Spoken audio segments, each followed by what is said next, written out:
Cette vidéo est la suite de la vidéo sur le tracé du diagramme asymptotique du filtre passe bande d'ordre 2.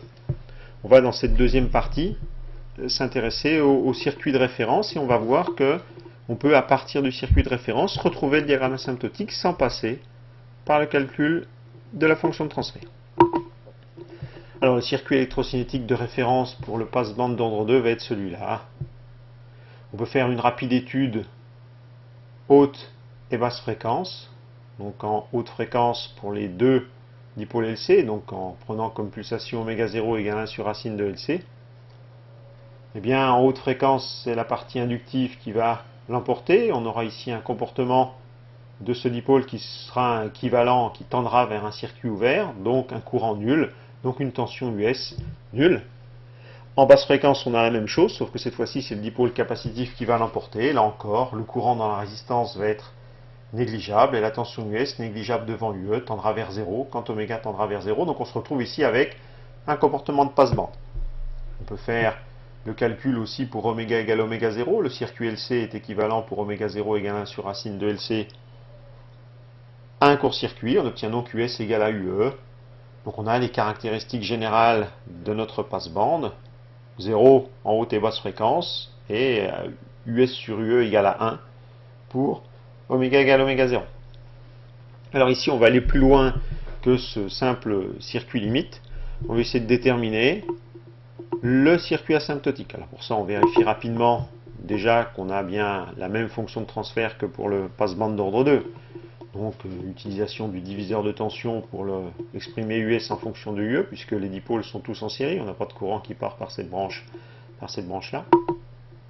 On obtient donc la fonction de transfert qu'on va mettre sous forme canonique en multipliant numérateur et dénominateur par JC oméga. Et on obtient effectivement une forme ressemblant au passe-bande. Il n'y a plus qu'à déterminer le oméga 0. Donc il faut ici, toujours pareil, pour la forme canonique, il faut mettre ça sous la forme J oméga sur oméga 0. Donc au carré, on obtient donc oméga 0 égale 1 sur racine de LC. On retrouve la même fréquence caractéristique que dans l'étude du circuit. À partir de là, eh bien, on a, étant donné que les termes du premier ordre ici sont les mêmes au numérateur et dénominateur, on va obtenir H0 égale à 1.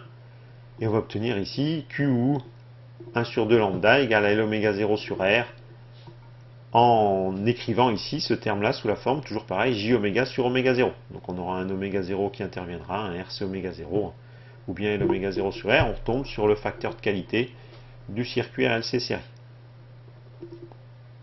Donc voilà le calcul, on va dire, de la fonction de transfert. On vérifie qu'on a bien notre passe-bande. Donc maintenant, on va essayer d'avoir une approche un peu différente. On va essayer de retrouver le diagramme asymptotique sans passer par le calcul de cette fonction de transfert. Donc c'est l'intérêt de manipuler, en fait, les équations sous forme de graphes. C'est de ne plus avoir besoin des formes analytiques. Donc on va reprendre ici notre circuit, et pour faire la détermination des circuits asymptotiques, il faut comparer les impédances de tous les dipôles. Donc on avait déjà oméga 0 qui permettait de comparer L et C, on va faire intervenir aussi la pulsation oméga 1 qui permettra de comparer R et C, et oméga 2 qui permettra de comparer R et L. Alors il est clair que toutes ces pulsations sont reliées, puisqu'on a trois grandeurs comparées 2 à 2. Alors on va poser Q, tel que oméga 1 égale à Q oméga 0.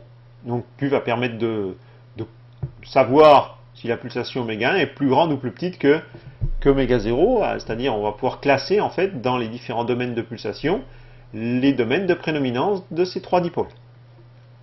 Alors si bien sûr oméga 1 vaut Q oméga 0, obligatoirement oméga 2 vaut oméga 0 sur Q. Donc c'est toujours les pulsations qui permettent de comparer les trois dipôles. Alors si oméga est plus petit que oméga 0, on va avoir l'impédance inductive qui est négligeable devant l'impédance capacitive. Donc on se retrouve ici avec un circuit asymptotique faisant plus intervenir que C et CR.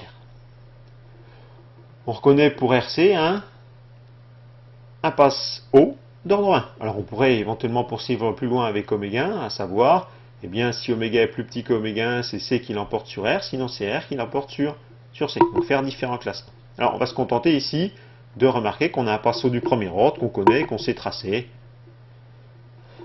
On va le tracer a priori pour toutes les pulsations, mais il va nous intéresser seulement pour les pulsations inférieures à oméga 0.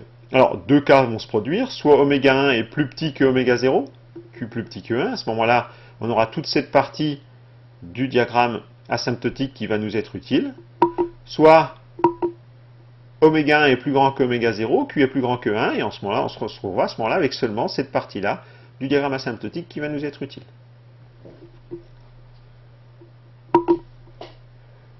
On a donc nos deux cas de figure, maintenant on va poursuivre. Si oméga cette fois-ci est plus grand qu'oméga 0, c'est l'impédance inductive qui l'emporte, eh bien on se retrouve cette fois-ci avec un passe-bas du premier ordre, mais on pourrait aussi continuer l'étude asymptotique plus loin en regardant si R ou L prédomine l'un devant l'autre. Donc là on va considérer qu'on a un passe-bas du premier ordre, et en fonction là encore de la comparaison de oméga 0 et de oméga 2, on va pouvoir se retrouver soit oméga 2 plus grand qu'oméga 0, Q est plus petit que 1 dans ce cas-là. Donc on a cette partie du passe bas d'ordre 1 qui va nous être utile. Soit, on reporte ici sur ce diagramme, donc on a ici la totalité de notre diagramme asymptotique. Soit, le facteur de qualité est plus grand que 1, oméga 2 plus petit qu'oméga 0, cette fois-ci c'est seulement cette partie-là qui va nous être utile. Et on retrouve dans les deux cas les diagrammes asymptotiques correspondant au diagramme qu'on avait obtenu par le calcul à partir de l'expression analytique.